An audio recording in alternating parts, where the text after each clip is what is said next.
안녕하세요 여러분, 노마드입니다. 오늘은 그리스 조각에 대해서 살펴보려고 하는데요. 그리스 조각은 단순한 미술에 관한 이야기를 떠나 고대 그리스 문명의 뿌리를 이해하는데 아주 중요한 사실들을 많이 담고 있습니다.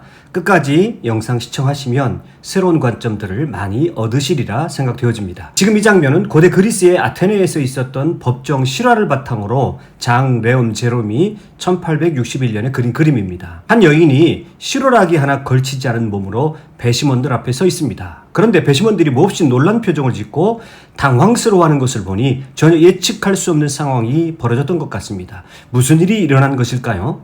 이 여인의 이름은 프리나입니다. 헤타이라라고 하는 고급 매춘부입니다. 당대 헤타이라들은 단순히 몸을 파는 여자가 아니라 정치, 철학, 예술 등을 토론할 수 있는 교양을 갖춘 고급 창부를 말합니다. 그녀는 당대 그리스의 최고의 미녀로서 또한 당대 최고의 조각가였던 프락시텔레스에게 영감을 불어넣어서 아름다운 조각 작품들을 많이 남기게 했습니다. 고대 그리스 고전기의 명작이라고 할 수 있는 크니도스의 아프로디테가 바로 프리네를 모델로 하여서 프락시텔레스가 만든 작품입니다. 지금 그녀가 이 법정에 선 것은 소크라테스를 죽게 만들었던 바로 그 죄목, 즉 신성모독이었습니다. 상당히 무거운 죄였습니다. 재판은 그녀에게 매우 불리하게 흘러가고 있었습니다. 그런데 갑자기 그녀의 변호를 맡았던 그리스 최고의 변호사 히페리데스가 그녀에게 다가섰더니 마치 광장에서 동상 제막식이라도 하듯이 법정 가운데서 연극적인 동작으로 그녀의 옷을 벗겨버렸습니다. 배심원들 앞에 피고의 알몸이 그대로 드러났습니다. 실오라기 하나 걸치지 않은 눈부시게 아름다운 그녀의 육체를 보고 경탄한 재판관들은 욕정과 욕망을 동시에 느끼며 당황했으면서도 그녀를 즉시 석방했습니다. 그녀가 너무도 아름답다는 것이 그 석방의 이유였습니다. 아니 도대체 이럴 수가 있습니까? 지금 우리의 입장에서 보면 말도 안 되는 일이 실제로 기원전 4세기 아테네에서 일어난 것입니다. 아니 단순히 아름답다라는 이유만으로 용서받을 수 있다니 이렇게 엉터리 같은 판결을 내릴 수 있을까요? 그러나 그것은 지금 우리의 관점일 뿐 고대 그리스 아테네에서는 이런 판결은 너무도 당연한 것이었습니다. 프리네의 알몸이 드러나는 순간 배심원들은 그녀의 나체를 바라보면서 단 한순간의 망설임도 없이 그녀가 죄가 없다고 선언해버린 것입니다. 도대체 왜 그런 생각을 떠올렸을까요? 고대 그리스 사람들은 사람의 몸, 신체에 대해서 아주 특별한 생각을 가지고 있었습니다. 아름다운 몸에는 신성이 깃든다는 것입니다. 프리네와 같은 눈부시게 아름다운 여인의 몸에는 여신 아프로디테가 깃들어 있다고 생각한 것입니다. 또한 남성의 건강하고 힘있는 몸에도 아폴론 신의 신성이 깃들어 있는 것으로 여겼던 것입니다. 자, 그래서 아프로디테 여신이 깃들어 있는 프리네를 유죄 판결을 내릴 수가 없었던 것입니다. 이렇게 인간의 몸 그리고 그 몸의 아름다운 것을 신성한 것으로 생각하는 것은 고대 그리스인들의 독특한 생각이었고 세계 어떤 나라에서도 찾아보기 힘든 관념이었습니다. 우리가 그리스 고전기의 조각상에서 만날 수 있는 남성의 근육질의 건강하고 균형 잡힌 몸, 흠잡을 데 없이 매끄럽게 흘러내리는 여성의 아름다운 몸들은 바로 이런 그리스인들의 독특한 생각을 반영한 작품들인 것입니다. 그리고 이것은 단순히 그리스인들의 몸에 대한 사랑뿐만 아니라 인간 자체에 대한 사랑, 즉 휴머니즘의 뿌리를 이루는 생각입니다.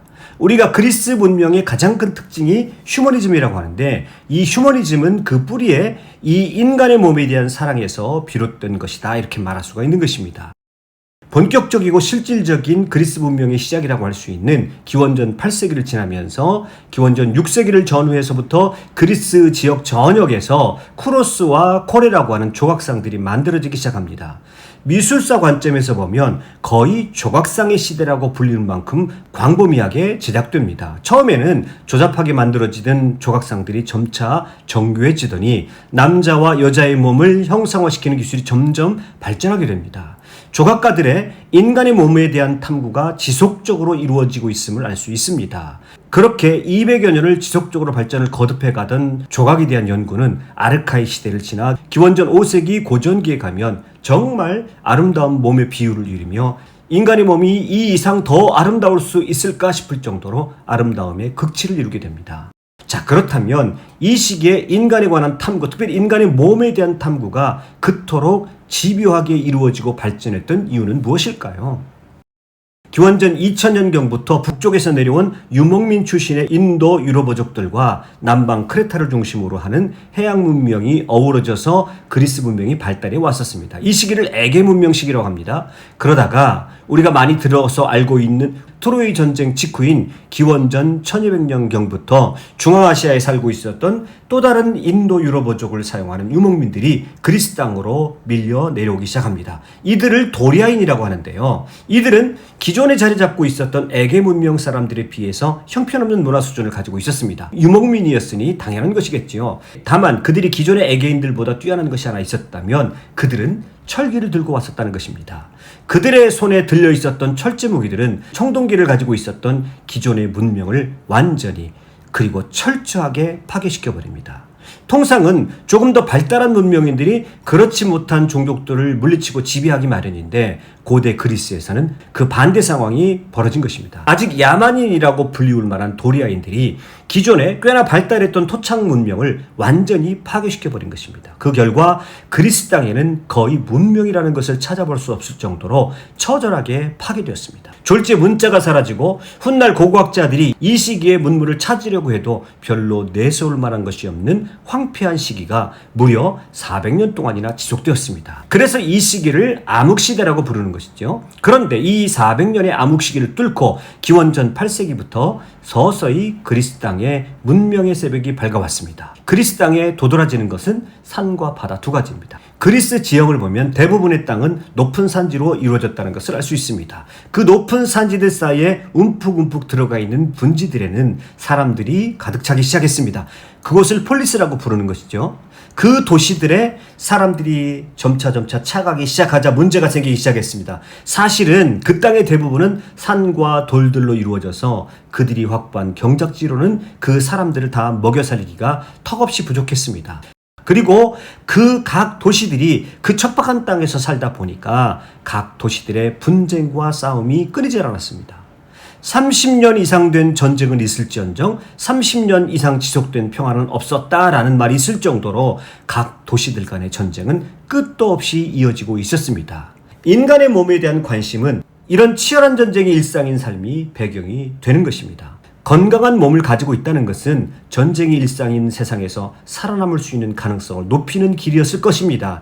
건강한 신체의 힘을 가진 남성들이 그런 건강하고 강인한 힘을 담보할 수 있는 젊음이 생존에 유리함은 당연할 것입니다. 또 자신에게 그런 건강함이 있다는 것을 건강한 신체적인 힘을 보여주는 것은 자신의 능력을 드러내는 일이 되고 자존감의 원천이 되었을 것입니다. 그렇게 늘 전쟁에 시달리면서 척박한 땅에서 살아가던 사람들에게 위로가 되었던 책이 있었습니다. 그것이 바로 호메로스의 일리아드와 오디세이아였습니다. 말 그대로 당대의 모든 그리스인들이 가장 즐겨 읽었던 베스트셀러 국민문학이라고 할 수 있겠습니다. 이 호메로스의 작품들은 그들이 이 땅의 주인이기 이전에 이 땅에 살았던 사람들의 전쟁 이야기였습니다. 그 원주민들이 트로이를 상대로 벌였던 이 전쟁에 관한 이야기가 암흑기간 내내 입에서 입으로 전해 내려왔고 호메로스가 자신만의 스타일로 그 이야기를 집대성한 책입니다. 왜 이 작품이 그토록 인기가 있었을까요?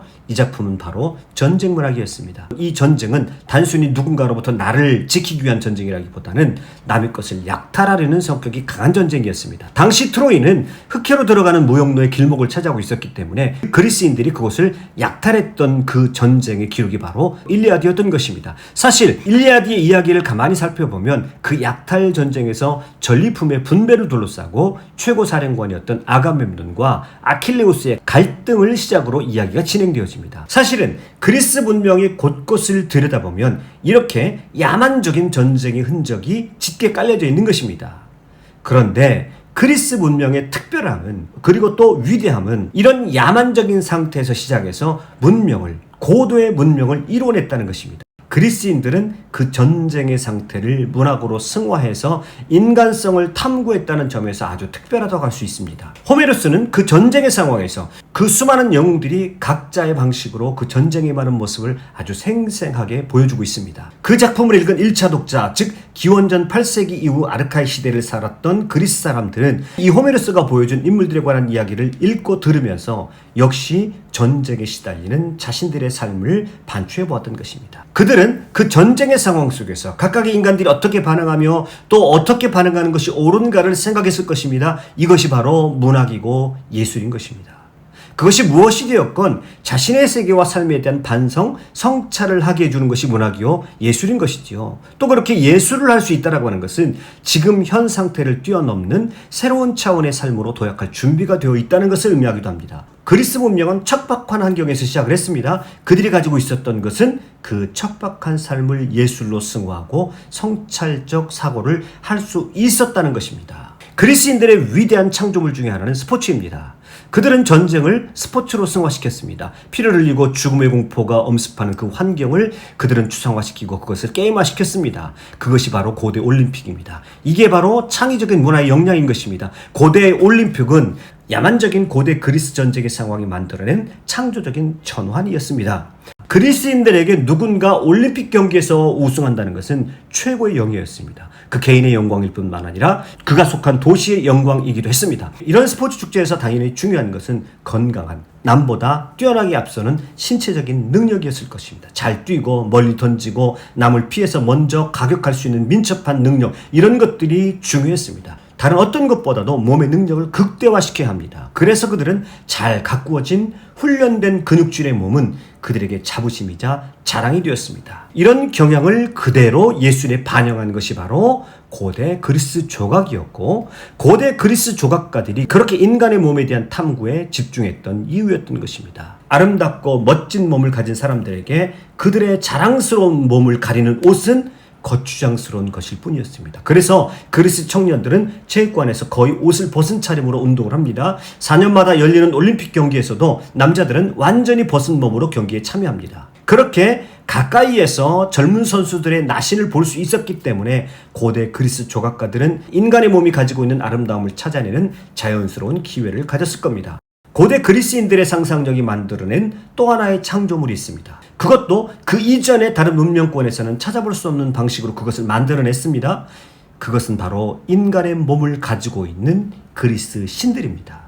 그 이전에 이집트와 메소포타미아 지방에서는 신은 인간의 모양이 아니었습니다. 그리스 사람들은 꿈에라도 암소머리를 한 여자나 제칼머리를 한 남자를 자신들이 섬기는 신의 형상으로 생각하지 않았습니다. 그리스 사람들에게 신은 벌거벗은 소박한 청년, 그리고 아름답게 치장하고 상냥한 표정을 짓는 젊은 처녀였습니다. 한때 이런 말이 유행했었죠. 건강한 몸에 건강한 정신이 깃든다. 이것은 아주 그리스적인 구호를 약간 변형시킨 건데요. 그리스인들은 실제로 이렇게 생각했습니다.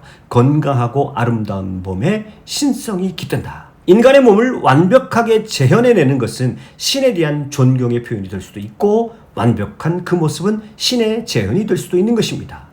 아르카이 시대, 특히 기원전 6세기 이후에 그리스 전역에서는 젊은 남자를 형상화한 쿠로스 조각, 곱게 수놓아진 천으로 만든 의복을 걸친 여성들을 형상화한 꼬레 조각상이 유행했습니다. 사실 이 기간에 만들어진 작품들은 고전기의 아름다운 작품들에 비해서 아직 인간의 몸을 그리 완벽하게 재현해 놓고 있지는 못합니다. 그러나 이런 작품들이 만들어진 배경에는 자신들의 삶을 성찰하고 원시 상태에서 벗어나 그것을 통해서 문명으로 나아가고자 하는 그리스인들의 창조적인 발전 과정이 그대로 담겨 있는 것입니다.